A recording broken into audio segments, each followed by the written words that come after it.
Hello, welcome to a blast from the past episode of Below the Title. I'm Robert. And I'm Taylor, and today we're travelling back and taking a look at True Romance.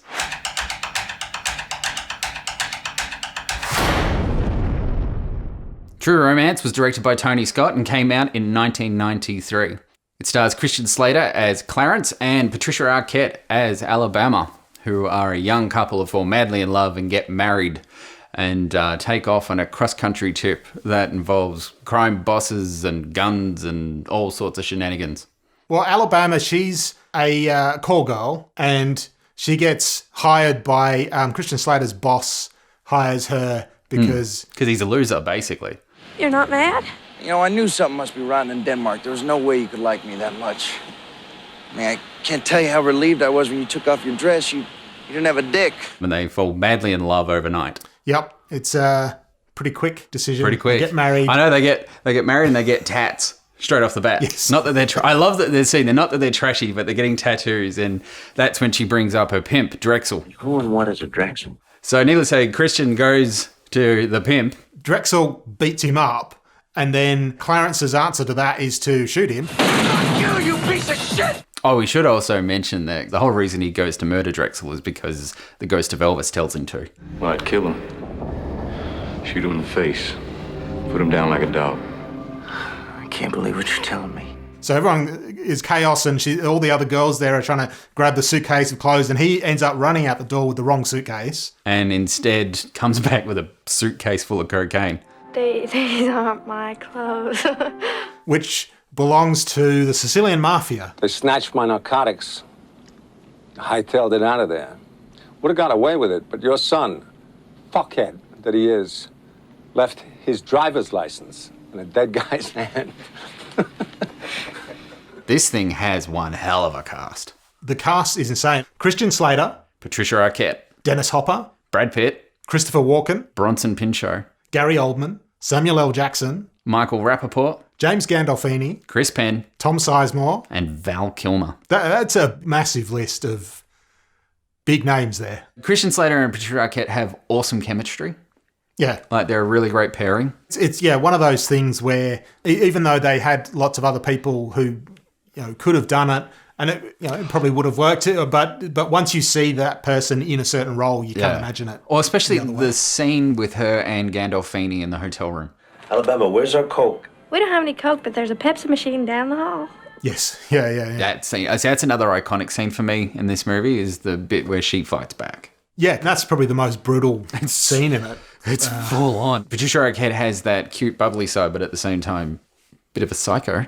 That's why she was perfect in Lost Highway. Like, she had that kind of both that, sides, the seductive side, but then the other side to her. And Brad Pitt plays a perfect stoner. Yeah, he fits Floyd. that role well.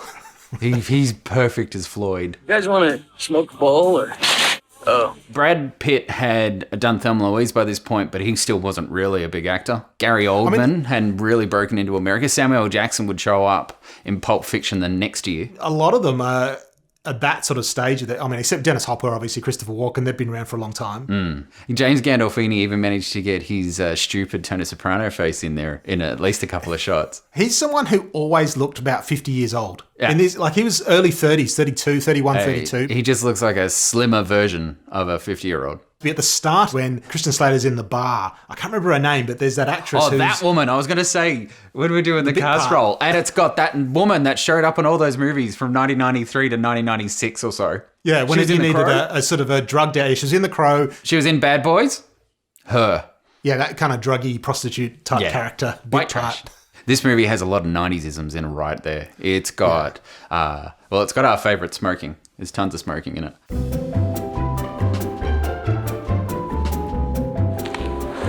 Chesterfield? Offensive language. Yeah, I ain't no fag. Guys, a what? It's got N-bombs all the way through it. That's how you know Tarantino wrote this thing. Any nigga say he don't eat pussy's lying his ass off. You smoke enough sherm, your dumb ass will do a lot of motherfucking things. You be up in there sucking dick. It sounds almost like your name. Still carry that gene. Your ancestors are. It has Christian Slater. That's a 90s-ism right there. The other thing it's got that's very 90s is Dutch tilts. Neon, questionable dance music and Dutch tilts. It has that gun sound effect that Lethal Weapon used a hell of a lot. And also, Dennis Hopper lives in a trailer. It's a very American film thing. Trailers just in odd locations where people manage to live somehow. In this, Dennis Hopper's living in a trailer right on the edge of a train line. I don't know how these people get all these locations. I thought Dennis Hopper was great in this because he's very subdued. Yeah, he is, because he's Christian Slater's father, so he plays the very fatherly role. He's a very subdued Dennis Hopper. He's a security guard. Is he like an ex-cop? And the scene with him when Christopher Walken comes. Well, that's the scene that I think everyone knows from this film. Yeah. That's the highlight of this film, really, is if you had to pin it down to one scene, it's that scene. That's one hell of a scene. We're going to have a little Q&A. And at the risk of sounding redundant, please make your answers genuine. Christopher Walken being very Christopher Walken and very menacing. Like he's very... Just the eyes alone. It's really menacing. Another person in this movie who is incredible is Gary Oldman. Gary Oldman is one of those actors who just completely disappears into a character. Yeah. Like at first I didn't even recognise him. Like you can easily... Oh, with the scar and the dreadlocks. And the accents he does, he just disappears. I know I'm pretty, but I ain't as pretty as a couple of titties. He kicks the plot into motion because it's his coke. And then once they get their hands on it and they decide to go off to LA, where the second half of the film takes place. So they go to LA because he's got a friend who's Michael Rappaport, who's trying to be an actor, who knows someone in an acting class who knows a film producer who obviously would want cocaine. You know who I'm talking about? I don't believe this. Elliot, why the hell are you talking to me on my phone about that? Well, because I'm standing with the guy, and he insists on talking to you. But are you out of your fucking mind? Apparently, the movie producer is very heavily based on Joel Silver. He kind of looks like that, yeah. After this film was made, Joel Silver didn't talk to Tony Scott for a few years. You little piece of shit! You can forget about acting for the next 20 years. Your fucking career is over. Lee Donowitz is the film producer. Yeah. Apparently, like this film is part of the Tarantino universe. It is. And that character is the grandson of a character in Inglourious Basterds. Yeah, Eli Roth's character, I think it is. Yeah. Tarantino wrote it and then sold it because he needed the money. He wanted to direct it originally. There's a reference to an Alabama in Reservoir Dogs. Yeah, and Mr. It's meant to be that Alabama. It has all the Tarantino-isms right there. It has lots of rambling dialogue. It has N-bombs left, right, and center. And your great-great-great-great-grandmother fucked and... Oh, yeah. It has references to movies. Clarence's character really knows his movies. A Sonny Chiba triple feature. The Street Fighter, Return of the Street Fighter, and Sister Street Fighter. Now, first of all, Lee, I want to tell you I'm a really big fan of yours. That's why I want to open Dr. Zhivago in L.A., and I need you and your abilities to distribute. Sorry. All those assholes make are unwatchable movies from unreadable books. Mad Max, that's a movie. The Good, the Bad, and the Ugly, that's a movie. Rio Bravo, that's a movie.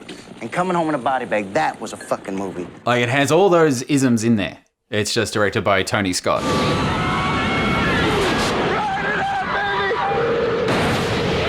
But the thing is, it's a really good marriage because the Tony Scott side of it works really well.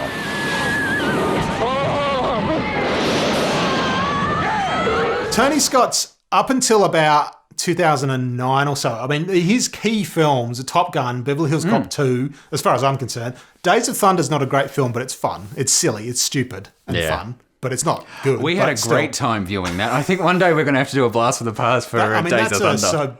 That's just so bad it's good. Damn it, Cole. You made me sound like a doctor. Her character is a neurosurgeon. She's a doctor. When he does his laundry. Laundry overlooking the laundry overlooking the... All right, we'll get back on track. But still. So, yeah, I mean, Days of Thunder is a lot of fun, even though it's really bad. You got The Last Boy Scout. Crimson Tide's one of my favourites. Enemy of the State is awesome. And Unstoppable was okay, but not as good. There wasn't too many of the old... the graduated Sunset look. There's a couple. It's not as much. It's not like Crimson Tide and Top Gun and all those. But there are definitely a couple. But I do think it's probably one of my favourite Tony Scott films. Fucking Ruffy's back. But the thing is, he was a great director, and his movies have that incredible style about them.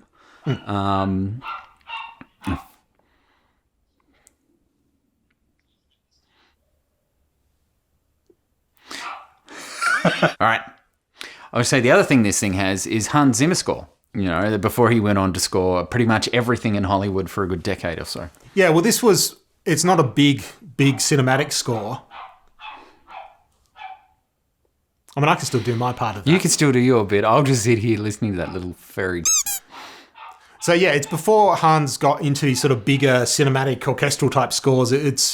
Well, actually, I don't know that, but yeah, it's not one of his big scores, a big orchestral, Inception type of thing. It's xylophone.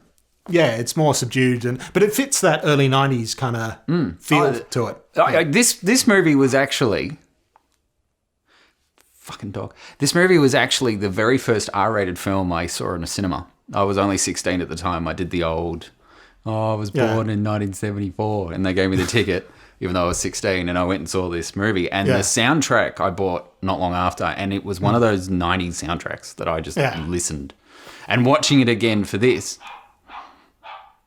And we should say as well, R-rated in Australia is the equivalent of NC-17. Yeah, Australia is 18+. So, yeah, it was a big thing. Although a lot more films in Australia get that rating. Yeah. But I remember being nervous going up to the box office. Yeah. Oh God, what are they going to do if they find out that I'm 16? They just won't sell you a ticket. I think Natural Born Killers was the first R-rated one. By the time that came out, I was 18. Yeah. So it was all good.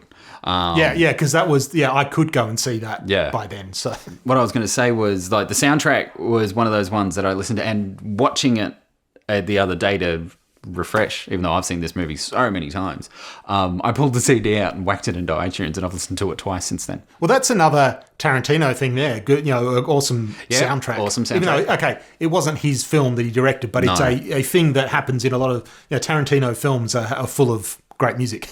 Well, if we're going to delve into spoiler territory, because we haven't really spoiled much, but the main difference between the original script that Tarantino wrote and what Tony Scott made was, one, it was told all jumbled up chronologically, and two, Clarence didn't make it.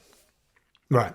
And that's why Alabama would then go on to be associated with Mr. White, Reservoir Dogs, blah, blah, blah. Right, yeah. But then Tony Scott went, you know what, I love these two too much.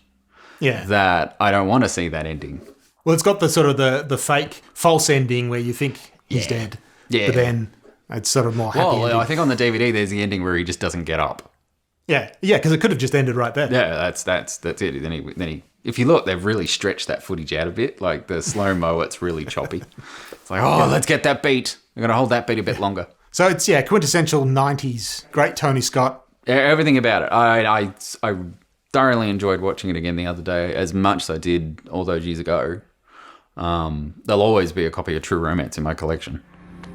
I like you, Clarence. Always have. Always will. If that blast from the past rocked your boat, please click like, subscribe, turn on those notifications, and keep an eye out for more blasts to come in the near future.